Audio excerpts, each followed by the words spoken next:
welcome back to my channel. My name is Ken, and I'm on a journey to lose as much weight as I possibly can so I can become a fat guy no more.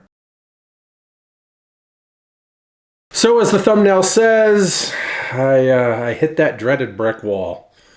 I knew it was going to happen. I mean, it happens to all of us. If you want to call it a brick wall, if you want to call it a stall, whatever you want to call it, I finally hit it. So the last time the scale moved for me was Christmas Eve morning. That's 2 weeks tomorrow. It went down 2 pounds, basically day one of that week.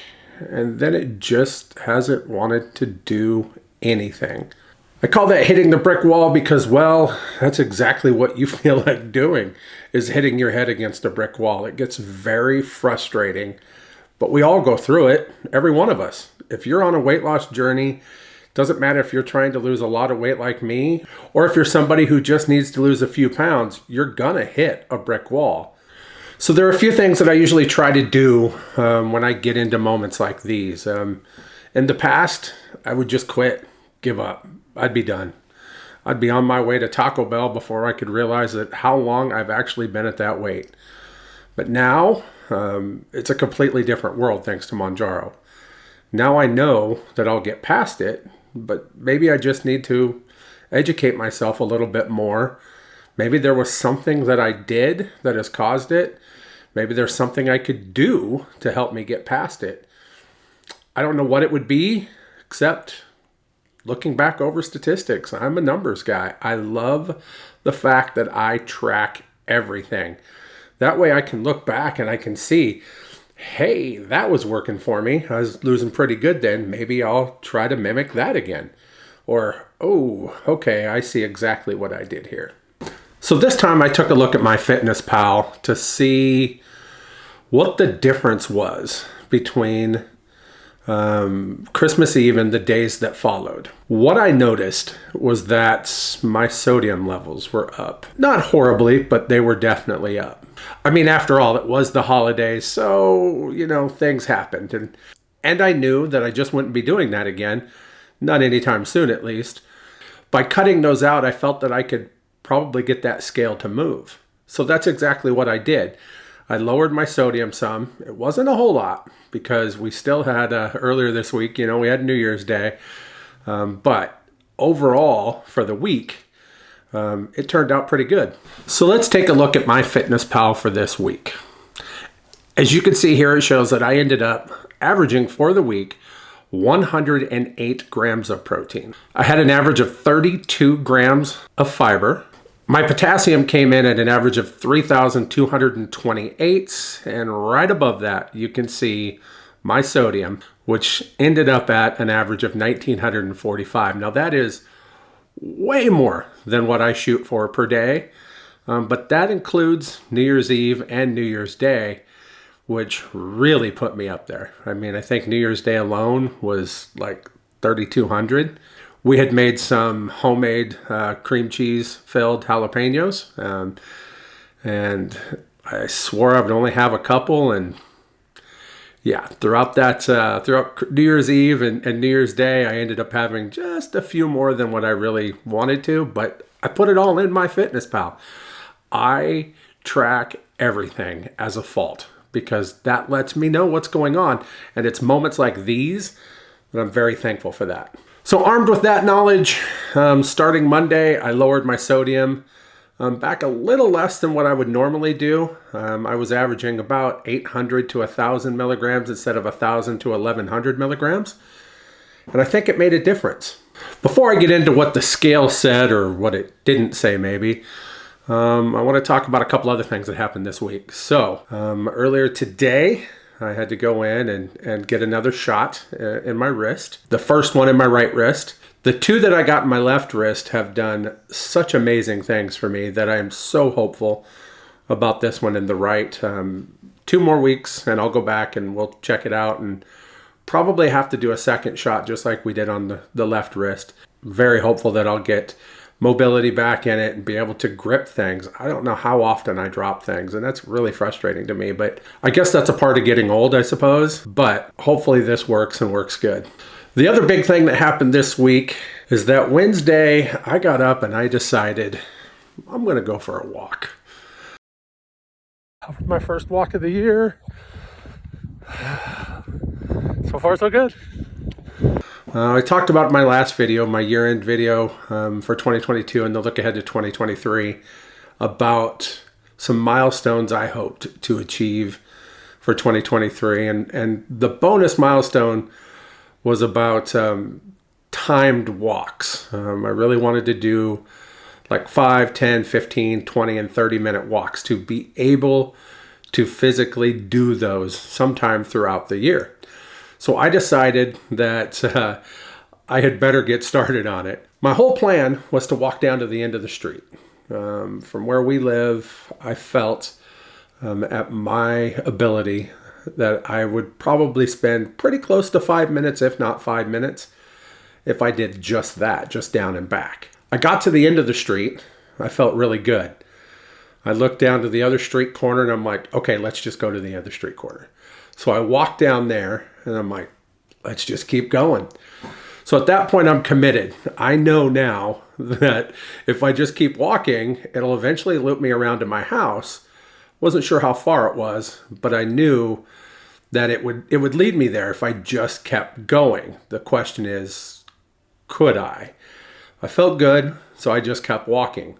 And by the time I got back to the house, I was so overcome with emotion that I had actually done it, that I had went out for a walk. And it ended up being much, much bigger than I was expecting it to be.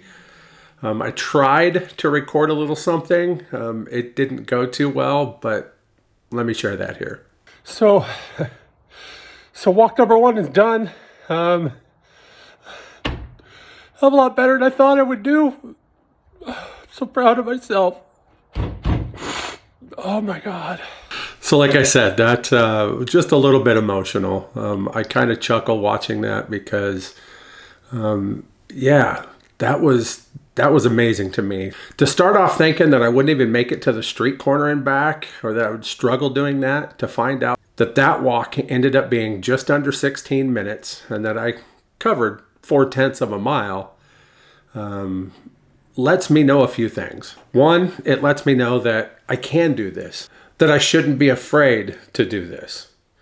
And 2, it lets me know that I'm doing way better than I thought I was, because that's actually 3 of my milestone markers that I was able to mark off on that one walk. Be that the 5-minute walk I wanted to hit, the 10-minute walk, and the 15-minute walk. I was hoping to achieve 15 somewhere around June, to be honest with you. And I got it on day 1. Day 1.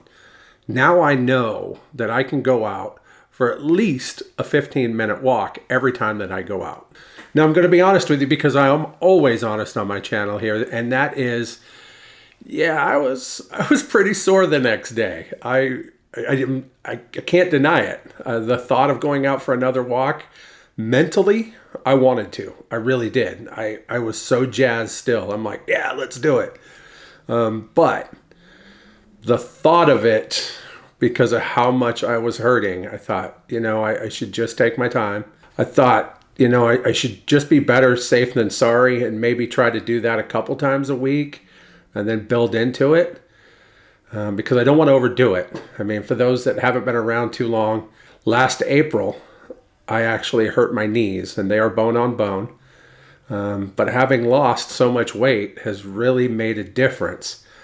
So, but I'm still a little timid, a little bit worried that I'll get out on one of those walks and something will happen. And so I need to take it easy. And so a couple times a week, I think right now will be good for me. So today is also shot day.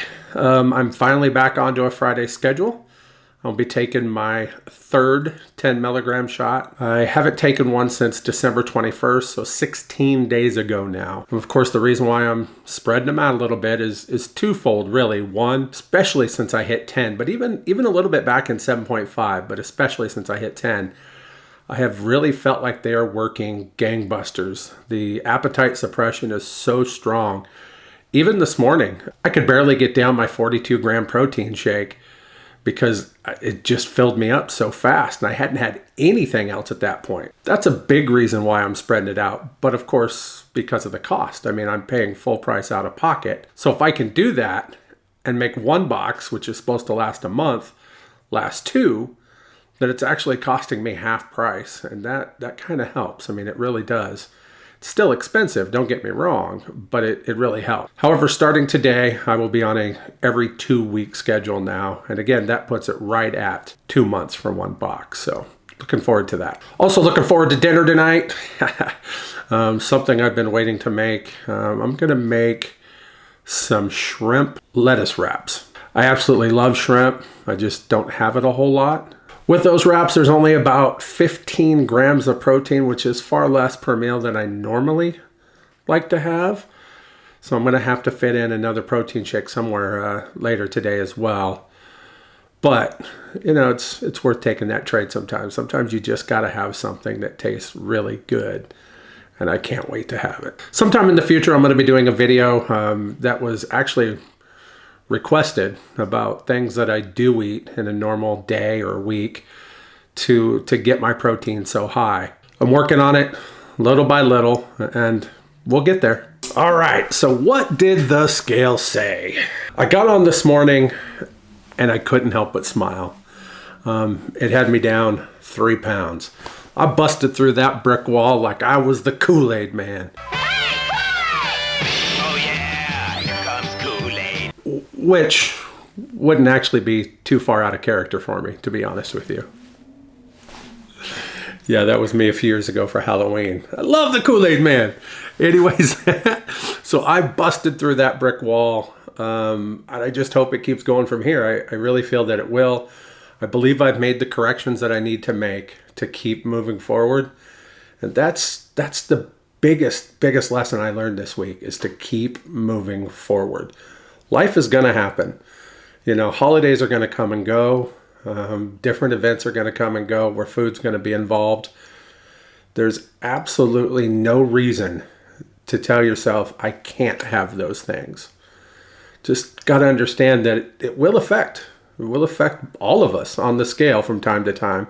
And when it does, just have to understand that if we keep moving forward, we're going to get where we want to be. Might take a little bit longer, but we're going to get there. And that's the lesson for this week. And that's one I'm going to carry with me going forward, because I don't have any other option, honestly, but to keep moving forward. The support that I'm getting from all y'all out there in the community has been overwhelming at times. And I thank you so much. And I can't wait to see where this goes. So hey, thanks for stopping by my channel. I greatly appreciate it. If you haven't already hit that subscribe button, please do. Follow me along on my journey here. I really, really thank you for that. So until then, I'll see you in the next one. Thanks for watching. If you'd like to follow me on my journey to become a fat guy no more, hit that subscribe button and don't forget to hit that bell so you can get notifications every time I upload a new video.